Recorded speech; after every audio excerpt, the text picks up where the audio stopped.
Welcome to my office. Nobody here, everybody's gone already, so it's just you, me, and a violent thunderstorm. So if you hear thunder and lightning, it's because the gods agree with me. Do you know, have you ever come across an entrepreneur that used to have all this passion and drive and great ideas, and now suddenly they're just kind of treading water, and you can see it in their body language, they're kind of hunched down and everything. Have you ever come across that kind of person? It's probably because of too much overwhelm. Today what we're going to do is we're going to analyze the two problems, and yes, there are basically two kinds of problems that cause that. So hang in tight, get a pen and a paper, because I am confident that today you're going to make some really, really interesting distinctions.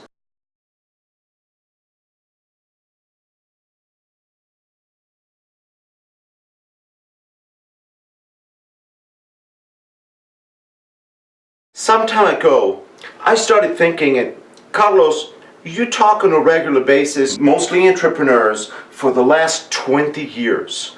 That's a lot of people. And I started noticing that there are certain patterns and some kind of problems that keep on repeating themselves. So I kind of made a small chart that I want to share with you, because the problems, I know there are a lot of people, but the problems are really not that many. And I wanted to share those with you and some observations about them. So let's do it. The two basic problems that I notice are basically cash flow and what I call SPF.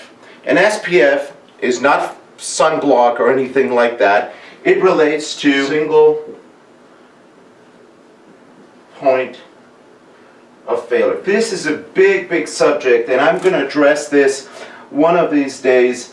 It is a very, very important subject, and many, many people just screw up royally with this. But let me just tell you what it refers to. It talks about that many times in business we have one single issue that if that issue fails, the whole building crumbles down. It's almost like the building is held up at one single column.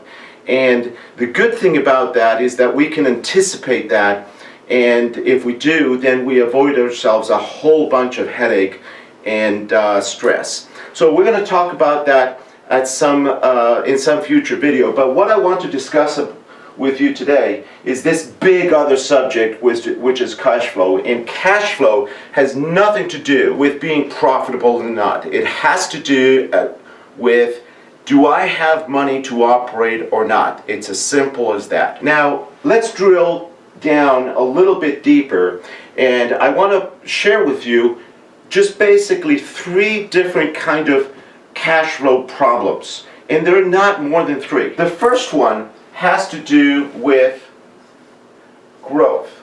You probably understand that growth brings cash flow problems in your gut, but you don't really understand why it happens. So let me share with you an image that I think is the best example. Imagine that cash flow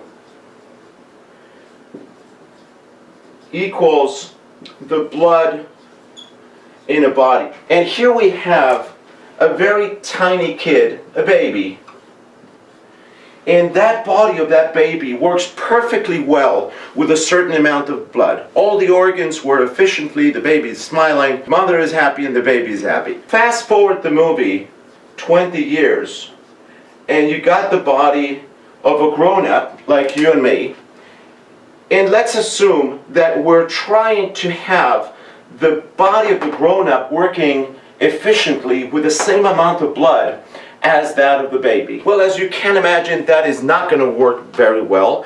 The organs are going to start stealing blood from each other. That's really what happens medically.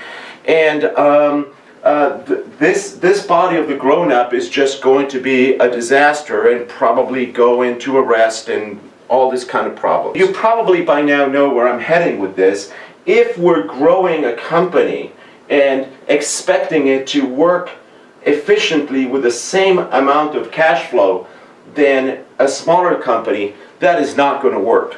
If we're growing the company, we need more money. We need more money for receivables. We need more money for payables. We just need more money, because otherwise it's going to be a very, very stressful situation. So growth is the first kind of cash flow problem.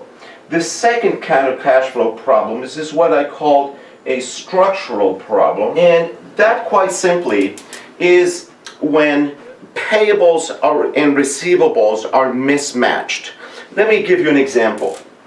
Let's pretend that we have a widget manufacturer manufacturing these pens, and this guy has a certain amount of raw material inventory, let's say 10 days, and then he's got a process to manufacture the pens for another 20, and then he's got, yes, of course, 5 days of inefficiency, and then finished inventory for another 5.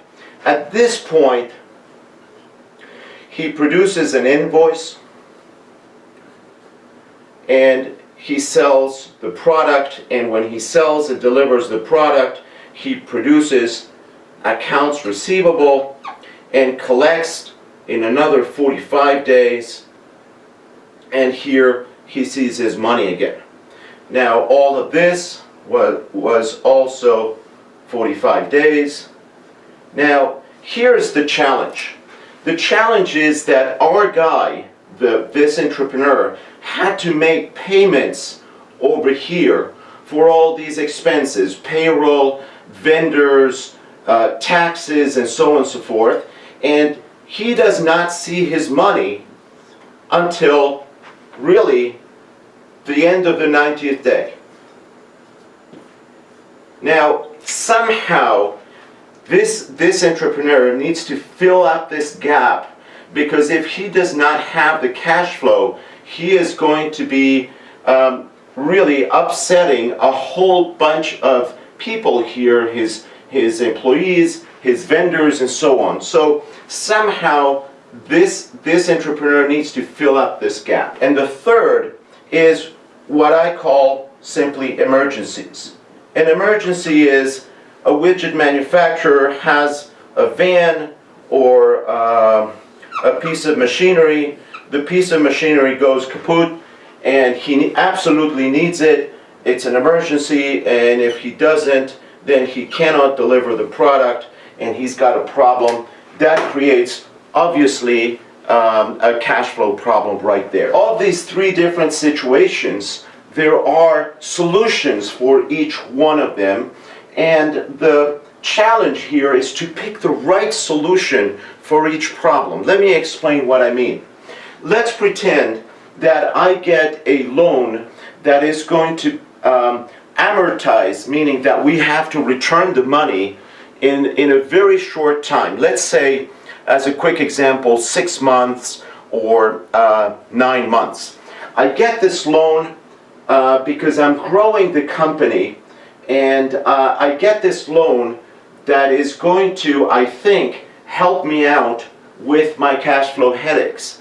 Now the problem here is that this is an ongoing problem. In other words, this process lasts, 10, 20 years, and if I get a loan that I have to repay back really, really fast, I'm going to be happy that I got the loan initially, but as I have to start returning that money, cash flow headaches are going to start all over again. It is very, very important that we pick the right solution for our problem. If it would be okay to pick a loan that amortizes relatively fast, if I need to borrow quick $10,000, $20,000 to fix a piece of equipment and then repay it, that would not be a problem. But if I'm growing the company and then I need, let's say, $300,000 or $500,000 to be able to cash flow my company, and suddenly that money then starts being taken away, you're going to be sucking wind really, really, really fast. That's going to perhaps even lead to bankruptcy. It is very important to know which kind of cash flow emergency we have.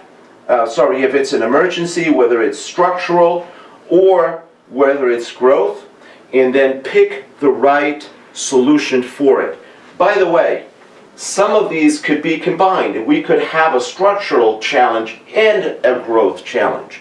So that is important that you figure out which situation you're in. I am trying to give you here some ideas, again, because if you pick the wrong solution for your problem, not only do you have the problem, but now you have to contend with the wrong tool that you picked. So again, very important that you figure that out. Are you involved in any one of these situations? Please leave me a comment below. I'm very interested to know, and perhaps we can exchange some ideas. Also, please subscribe to my channel so I can continue providing you with free information. And remember, when you control your cash flow, you take away all the stress in your business and you start enjoying the challenge once again. Thank you so much. See you next time.